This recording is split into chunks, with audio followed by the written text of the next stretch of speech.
Assalamualaikum warahmatullahi wabarakatuh. Alhamdulillahirabbil alamin. Wassalatu wassalamu ala asrafil anbiya'i wa mursalin wa ala alihi washabihi ajmain amma ba'du. Anak-anakku yang berbahagia, marilah kita panjatkan puji syukur kehadirat Allah Subhanahu wa taala yang mana telah memberikan nikmat sehat yang tiada ternilai harganya. Alhamdulillah, sholawat serta salam marilah kita senantiasa sanjungkan kepada Nabi besar kita, Nabi Muhammad Sallallahu Alaihi Wasallam. Anak-anakku yang berbahagia, yang tetap stay at home di rumah saja, gimana nih kabar kalian? Sehat? Semoga sehat selalu ya. Dan gimana nih puasanya, lancar? Semoga lancar ya, jangan sampai ada yang bolong-bolong, khususnya buat kalian yang laki-laki. Oke? Nah, anak-anakku, pada dasarnya kita ketahui kita sekarang sedang diuji oleh Allah Subhanahu wa taala, yaitu musibah virus COVID-19. Nah, pada bulan suci ini marilah kita bersama-sama berikhtiar serta bertawakal dan mengikuti protokol kesehatan supaya pandemik virus COVID-19 ini akan segera berakhir dan kita bisa melaksanakan kegiatan seperti biasa. Amin.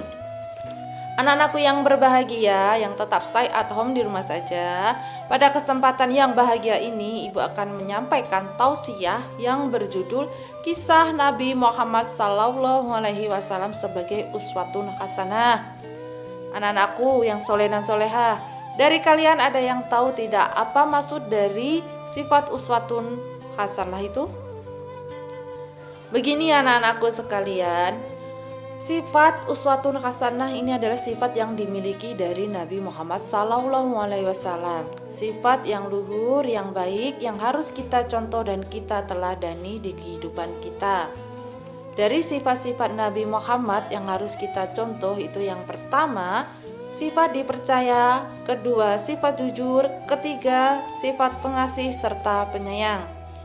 Sebelum Ibu menjelaskan apa itu jujur, apa itu pengasih serta penyayang, dan apa itu sifat dipercaya, Allah Subhanahu wa taala berfirman di surat Al-Ahzab ayat 21 yang artinya sesungguhnya telah ada pada diri Rasulullah itu suri, teladan bagimu bagi orang yang mengharap rahmat Allah dan kedatangan hari kiamat, dan dia banyak menyebut Allah.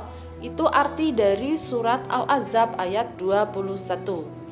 Anak-anakku yang berbahagia, Ibu akan menjelaskan sifat-sifat Nabi. Yang pertama itu dipercaya ataupun amanah. Nah, sifat ini yang harus perlu kita terapkan di kehidupan kita juga. Ibu kasih contoh, misalnya kalian dikasih amanah dari orang tua kalian untuk membayar SPP ataupun uang bulanan di sekolah untuk diberikan kepada Bapak Ibu guru. Harusnya kalian harusnya amanah dari orang tua kalian itu bisa sampai ke sekolahan. Dan apabila jika kalian tidak sampai, maksudnya jika amanah dari orang tua kalian tidak sampai di sekolahan, maka kalian berkhianat. Kalian tahu sendiri berkhianat itu adalah dosa. Jadi jangan sampai kita berkhianat kepada siapapun. Kalau kita dikasih kepercayaan, maka kita jaga kepercayaan orang tersebut. Oke? Anak-anakku yang berbahagia, sifat-sifat Nabi yang kedua yang harus kita tauladani dan harus kita terapkan di kehidupan sehari-hari itu adalah jujur. Jujur dari perbuatan, jujur dari perkataan, itu harus kita terapkan di kehidupan sehari-hari kita. Kalian harus ketahui anak-anakku sekalian, bahwasanya jujur itu banyak manfaatnya loh. Selain kalian mendapatkan pahala, kalian akan mendapatkan kepercayaan orang banyak. Nah, ini keutamaan orang jujur.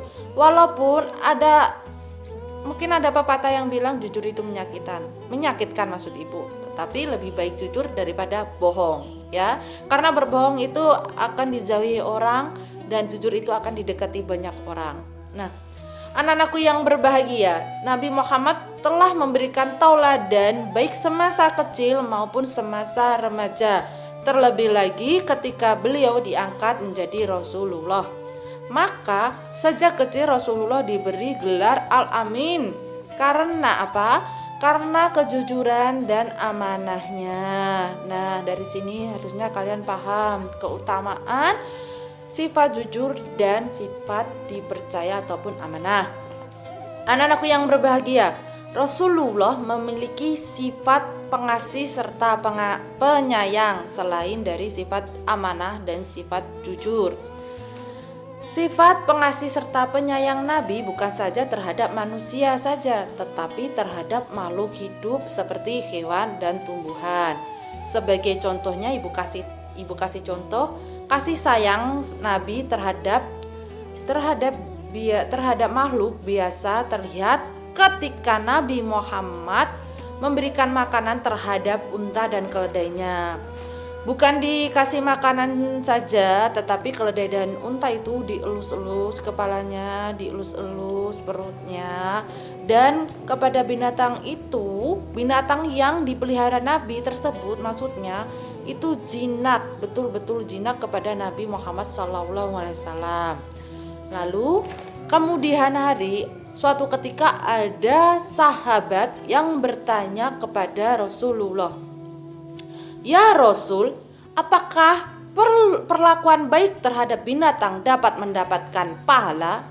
Lalu Rasulullah SAW menjawab, "Semua perlakuan baik terhadap makhluk hidup pasti mendapatkan pahala, wahai sahabatku," jawab dari Rasulullah. Anak-anakku yang berbahagia, maka dapat kita simpulkan bahwa Nabi Muhammad SAW sebagai uswatun hasanah sangat berperan penting sekali dalam perkembangan pertumbuhan bagi generasi Islam. Nah, sifat-sifat tauladannya lah yang sangat bermanfaat untuk kita contoh dan kita tauladani di kehidupan kita sehari-hari. Ya, anak-anakku yang berbahagia, itu tadi tausiah ibu pada hari ini. Apabila ada kesalahan pengucapan, terlebih lagi ibu berbelit-belit omongnya, ibu mohon maaf. Ibu akhiri, wabillahi wa taufiq wal hidayah. Wassalamualaikum warahmatullahi wabarakatuh.